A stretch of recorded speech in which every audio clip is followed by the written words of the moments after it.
The Lachryphagus. The old man, Jebediah, squinted up at the sky. It wasn't raining, not exactly. No storm clouds brewed overhead, yet an unnatural purple bruise spread across the vast expanse. The color seemed to suck the light from everything it touched, casting an unsettling gloom.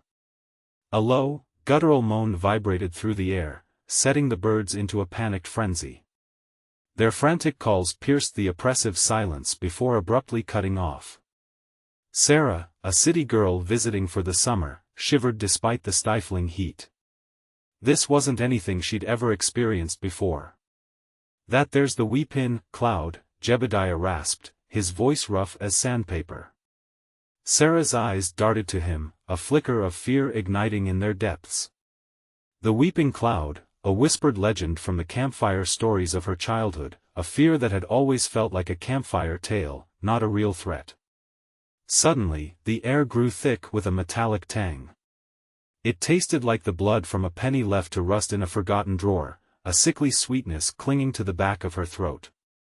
Sarah coughed, her hand instinctively going to her throat. The rain started then, a slick, viscous substance that clung to her skin and clothes with a cold, clammy touch. It didn't smell bad, not exactly, but it carried a cloying sweetness, like spoiled honey fermenting in the summer heat. Panic clawed at her throat, a primal fear urging her to run. She stumbled through the undergrowth, the unnatural rain stinging her eyes.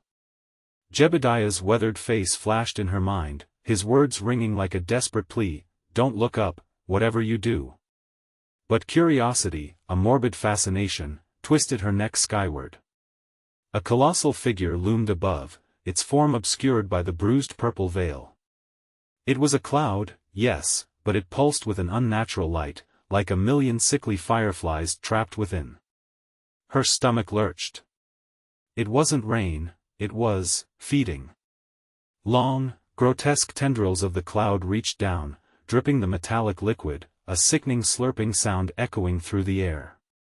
Terror choked her scream as a tendril brushed her face.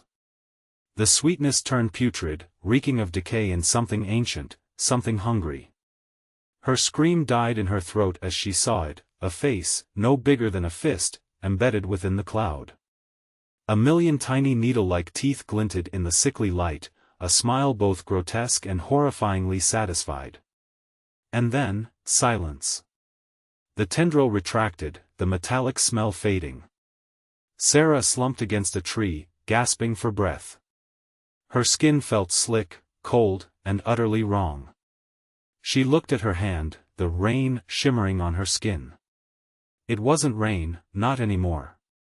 It was a promise, a slow, agonizing death by a cloud that fed on curiosity. The bruised purple sky lingered, a chilling reminder of the horror that stalked the forest above. Sarah, forever marked, knew she could never leave. The weeping cloud had claimed its prize, a chilling truth echoing in the silence: some secrets are best left unseen.